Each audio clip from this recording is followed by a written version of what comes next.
Hi, Mary Bulger here, Naturalist with Iowa County Conservation, and I want to welcome you to our next virtual wild blackberries around Lake Iowa Park and a few of our other areas too. They're a real delicious fruit, and there are a lot of things that you can do with them.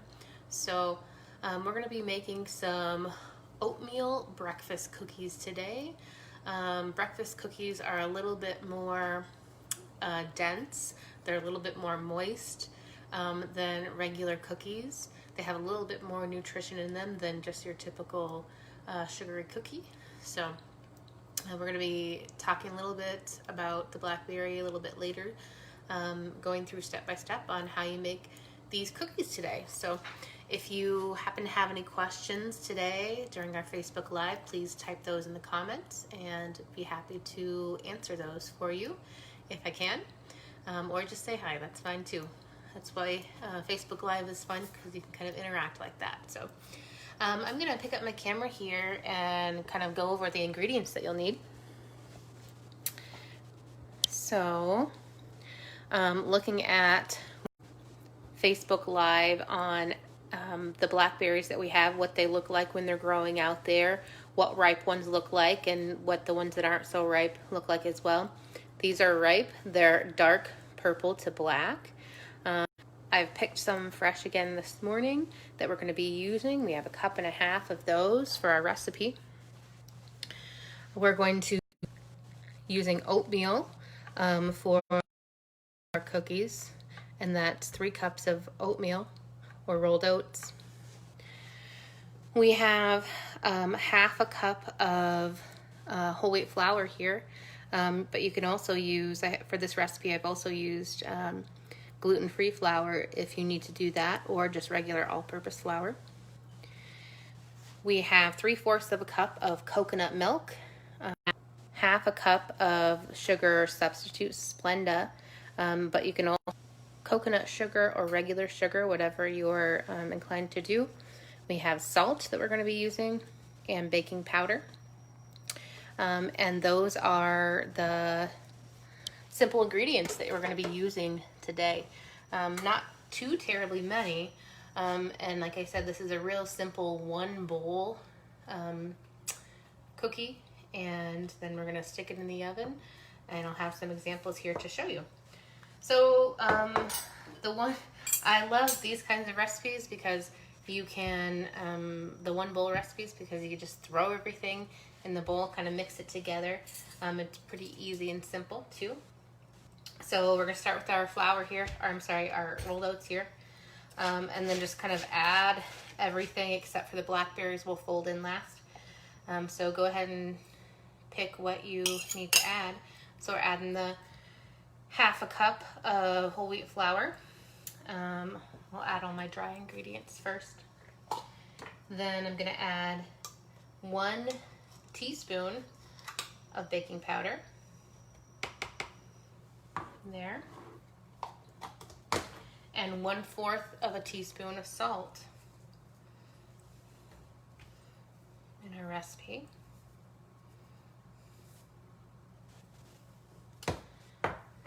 And you know, one thing I forgot today, an egg. Pardon me for a second. I'm going to grab an egg from the refrigerator. I thought I was missing something. So 1 egg for this recipe as well.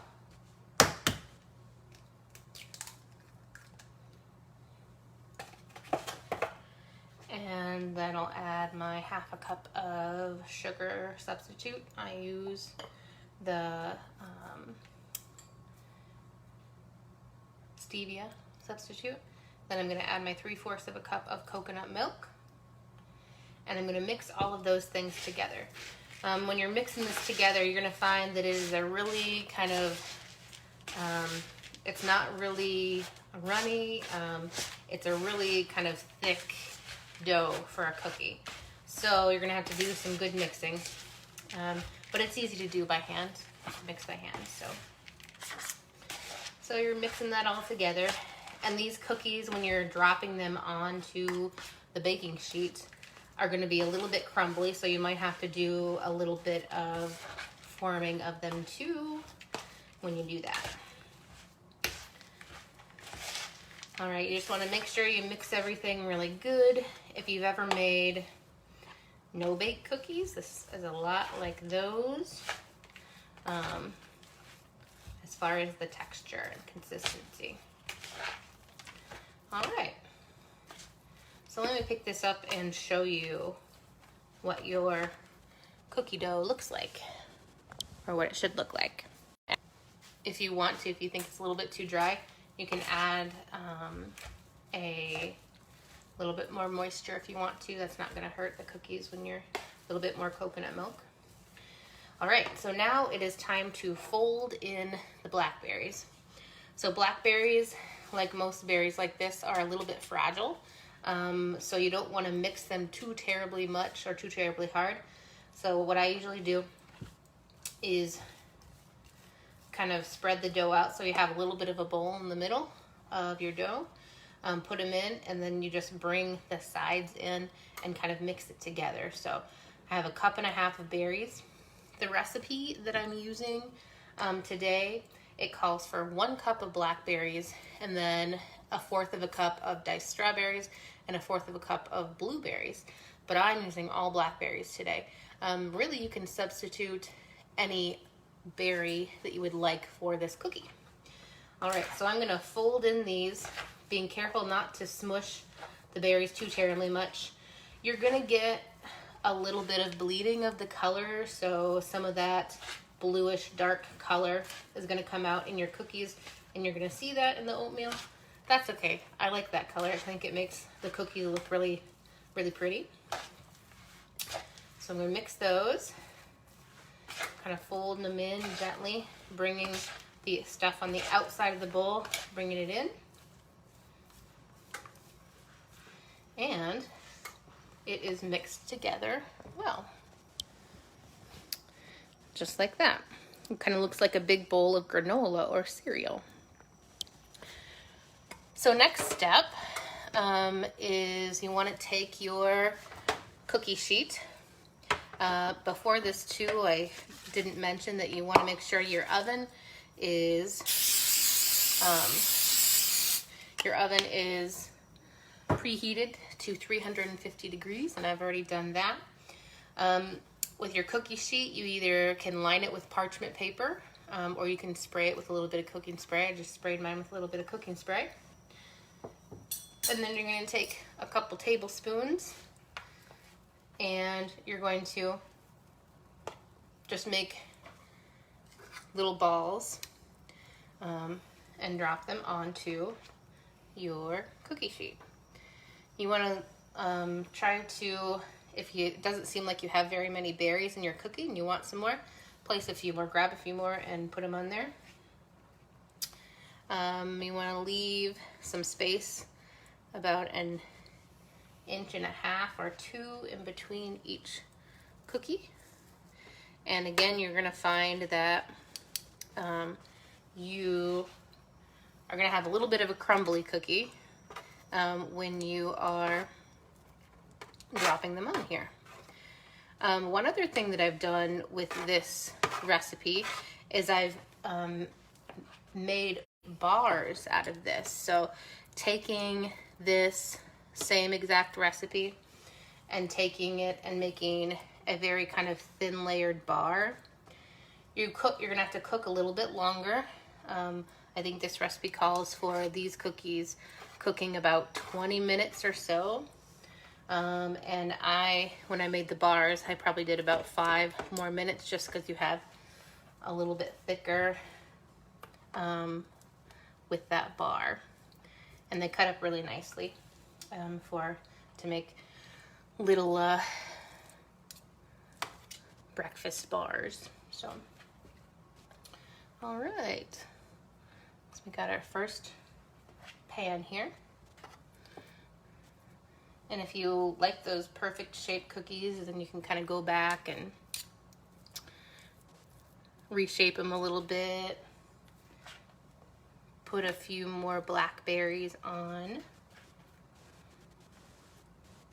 if you want to. I don't mind that they're messy cookies though. Gives them a little bit of character. This is a really fun and easy recipe too for families and for kids to help you with, especially this part when you're dropping the cookies on. If you need to, you can press them down a little bit, make them a little bit thinner. And there's our first batch of cookies. I'm going to place these in the oven and let them cook, and I'm going to talk a little bit more about the blackberries. So, degree oven for about 20 minutes. And letting them cook there. So, just a few more kind of fun facts about black. If you at north of Marengo, so you can come to our parks and you can harvest these berries. They will be in fruit for a couple of more weeks, so you have time to do that if you wanted to try this recipe or just go and have some to eat. A few things about blackberries that are kind of interesting. They have known to mostly be a wild species to begin with, but now there are many cultivated species that people will plant and grow in their own yards. There are about 375 different species of blackberries all over the world, so they're pretty. There are a lot of species and pretty far-reaching. So blackberries are a perennial, which means they come back year after year after year. And with blackberries, they tend to just continue to spread. So if you plant them in your yard, you have to be pretty, as with raspberries and other things like that, you have to kind of manage them a little bit more and keep track of them if you don't want them spreading. However, if you do want them spreading in an area, they will do that. Usually the first year, they grow really long. They don't have flowers or fruit. They're just kind of building their rootstock, and they spread they're called canes, those long stems. And it isn't usually until the second or third year that they will flower and get fruit.